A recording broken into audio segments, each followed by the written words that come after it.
Putin is in a precarious situation. He now finds himself backed into a corner. And like any animal forced into this situation, it can become desperate and dangerous. First, Putin thought the Ukrainian people would broadly welcome the Russian army, and the world overestimated the Russian army's willingness to fight and their combat readiness. Once considered the second most capable military in the world, Russia's military equipment has now been exposed as dilapidated, old, and their soldiers are undisciplined and unmotivated. Second, the Kremlin assumed that this special military action would be quickly over, far before Western forces could consolidate against them. In the early hours of the conflict, we now know that special forces were sent into Kiev to kill or capture Ukrainian President Zelensky. And that special operation to decapitate the Ukrainian power was obviously unsuccessful. And the war has lasted much longer than they had planned. And each passing day brings Western allies closer together to combat Russian expansionism and aggression. Other countries on the fence about joining NATO, they favor the ideal more and more with each passing day. A long-lasting war favors Ukraine and its newfound allies in the West, and it does not help Putin one bit. So, what will Putin do next, and how might that impact our lives? There's tremendous speculation. In a recent poll I did on the community tab of my channel, asking what you believe Putin's next move will be was pretty insightful. 32% of you selected that Putin will either use a tactical nuclear weapon on Ukraine, and 34% of the community selected the likelihood of a protracted war between the United States and Russia. And I can't argue with either of those conclusions. At the moment, while I'd like to believe that the situation will be resolved, there is a lot on the line, and there are several possibilities of how this will play out next that we have to consider. This video will examine those possibilities and other options Putin might take next, and how it could impact your life and your preps. So let's take a look. Download the Start Preparing Survival Guide to help you prepare for any disaster. I'll post a link in the description and comments section below, or visit cityprepping.com/get started for a free guide to help you get started on your journey of preparedness. Why Ukraine is winning. Russia launched a large-scale invasion of Ukraine on February 24th. Before that, and in anticipation of that, however, the United States clandestine services well-stocked the Ukrainian military with armaments. Before the invasion day of the 24th of February, the United States had covertly supplied Ukraine with an unknown number of javelins and stingers. The javelin is a shoulder-held anti-tank weapon that shoots heat-seeking rockets towards targets up to 2.5 miles away. The Ukrainian army was also covertly supplied with shoulder-held Stinger anti-aircraft missiles, the same weapon used against Soviet helicopters in Afghanistan. These two shoulder-held weapons allowed the smaller Ukrainian army to be completely mobile and incredibly lethal. The final count of shoulder-held and other small arms put into the hands of the Ukrainians, it may not ever be known, but they have been put to significant effect. Ukraine claims to have destroyed more than 800 tanks and 2,000 other Russian vehicles. This clandestine supply of mobile weaponry will go down in history as one of the most significant covert victories of the new Cold War. Since Russia crossed the Ukrainian nation's border on February 24th, Ukraine has also been overtly well supplied with body armor, helmets, rifles, radar systems, armored vehicles, helicopters, switchblade explosive drones, and now dozens of howitzers with an estimated 144,000 rounds of ammunition. Ukrainian troops now have more than half of the 90 howitzers that the U.S. pledged them to help beat back a Russian attack in the eastern region, enough howitzers to equip 5 battalions. The 155mm howitzer is the longest range of the United States military indirect fire guns, hitting targets up to 18 miles away. It will allow the Ukrainian army to pound away at the Russian army from miles away. Thus far, the Russian forces have been primarily mechanized forces of armored convoys. These weapons have had lethal consequences for these columns of armored vehicles, and where they have gotten through, Ukraine's armed with Molotov cocktails have had success. So, if the first of Putin's oversights was thinking that the Ukraine army would be ill-equipped to handle a mechanized invading force, his second blunder was assuming that Ukrainians would welcome Russia and lack morale to combat Russian aggression. In fact, it has proven to be the reverse. Russian soldiers have lacked morale, discipline, and by their own admissions, are using outdated and poorly maintained equipment to wage war they don't even believe in fighting. Putin has revealed that the Russian fighting force was more bluster than capable of plunder. It raises serious questions about their cohesion and whether they would even be a challenge for better equipped and better motivated NATO forces. All of this combines to reveal a Ukraine that is slowly winning. With each day that Ukraine survives, the Russian forces become weaker. So, what happens next? What does Putin do now to either encourage a victory or save face? He is increasingly more desperate to bring the situation to a winning conclusion for himself. Putin's options.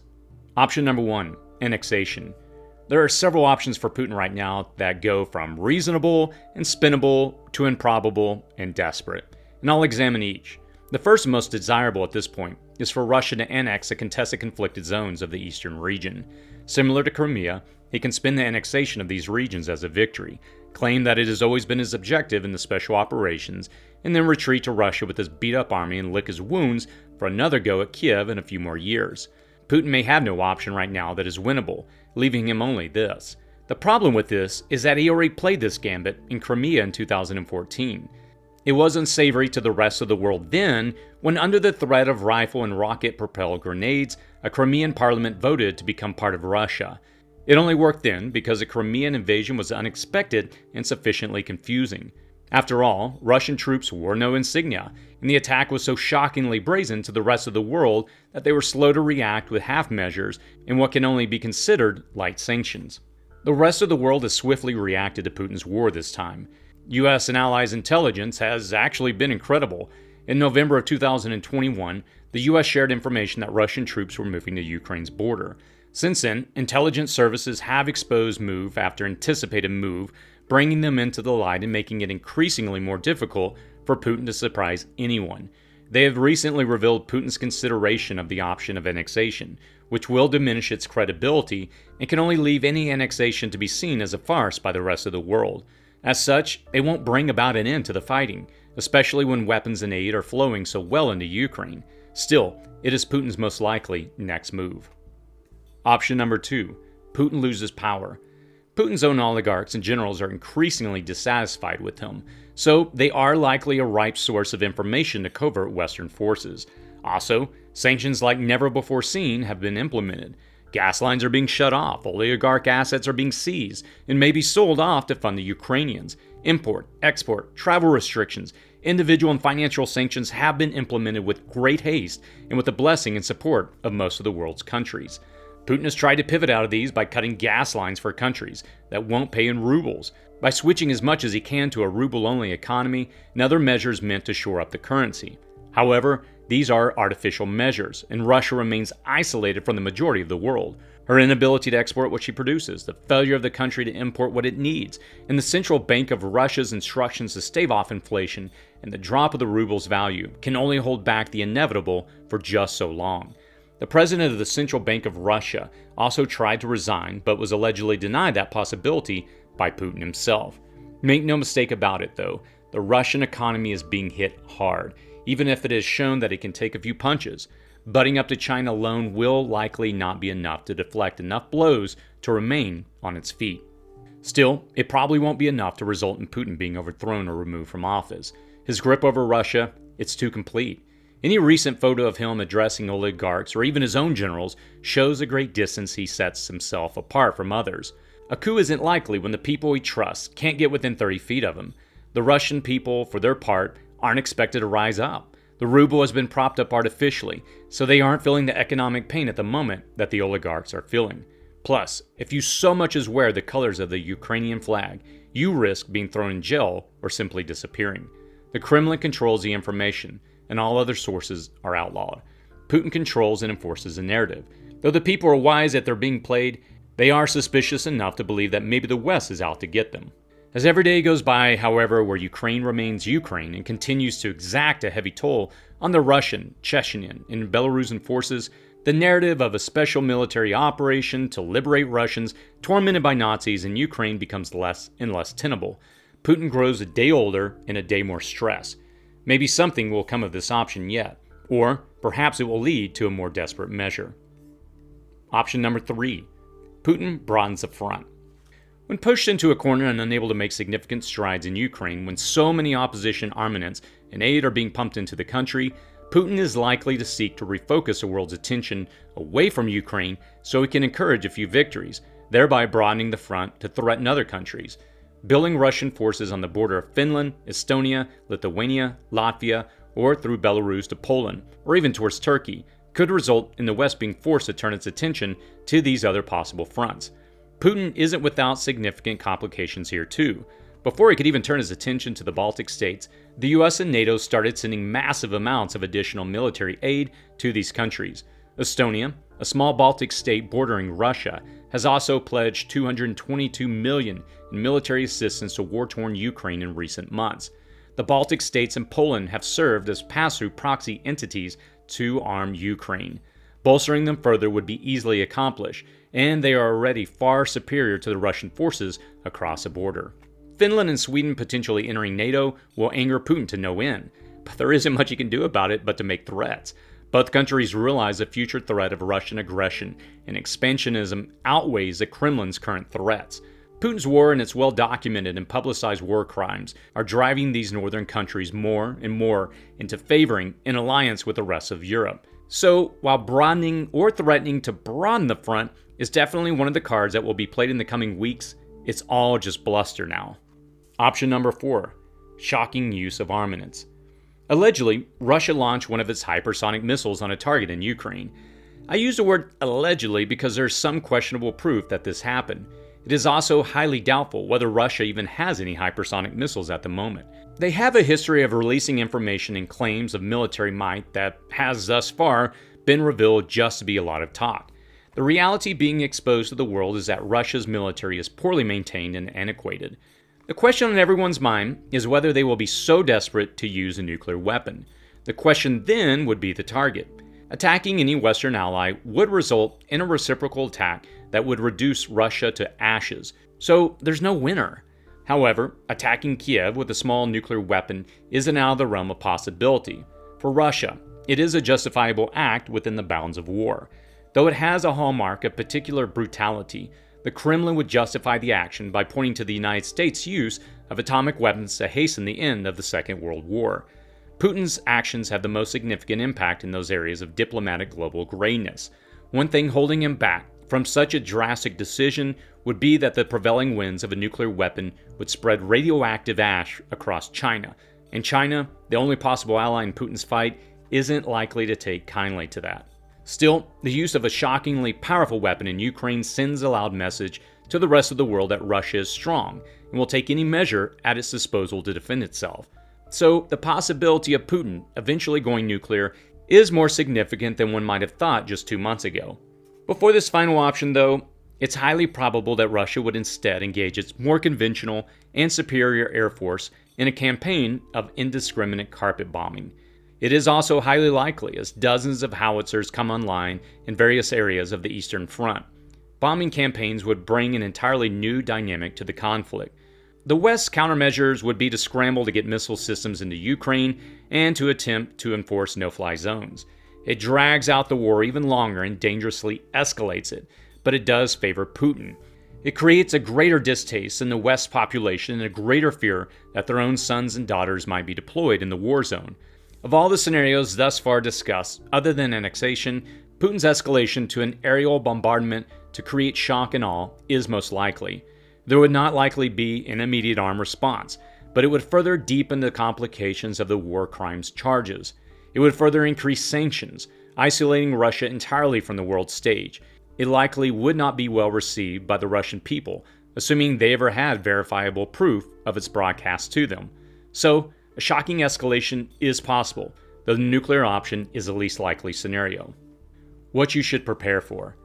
These are merely the most prominent 4 variations when it comes to possibilities for the next chapter of this conflict. I suppose anything is possible, and Putin has proven himself to be unpredictable. If you were to prepare for one or all of these options, you should be doing the same basic things. First, you can expect global inflation to continue and for economies to stagnate and trade to remain slow.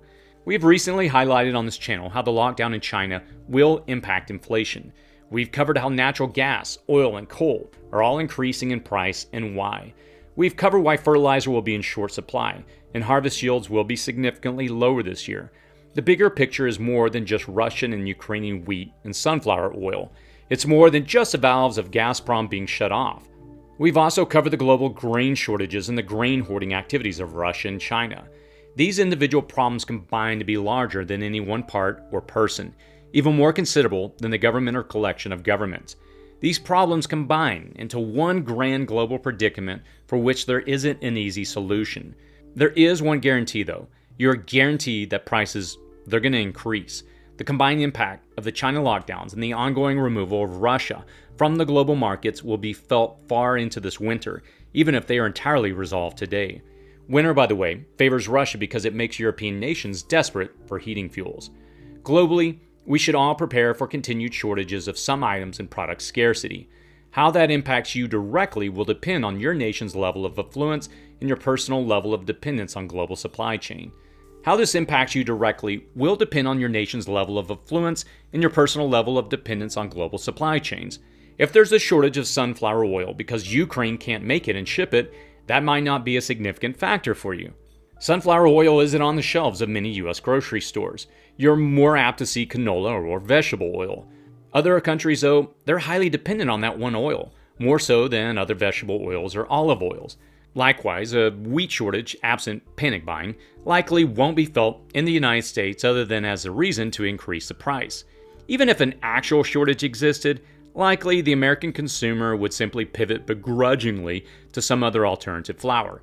However, if your country is dependent on wheat from this Russian and Ukrainian region, the shortages, they're going to hit you hard. So, affluence determines your country's ability to pivot, and dependence and proximity determine how dramatic this impact is felt. You should brace for a price increase. Prices rise on the mere threat of a problem. These price increases will include food, fuel, manufacturing, shipping, and pretty much everything you can think of because they're all so interconnected. Unfortunately, I don't think anyone on the planet has seen the top end of the prices yet. And if you aren't feeling the price increases in your little piece of the world, it is either because your area has a higher level of affluence or it is far removed from the global supply chains and produces a majority of what it needs to function.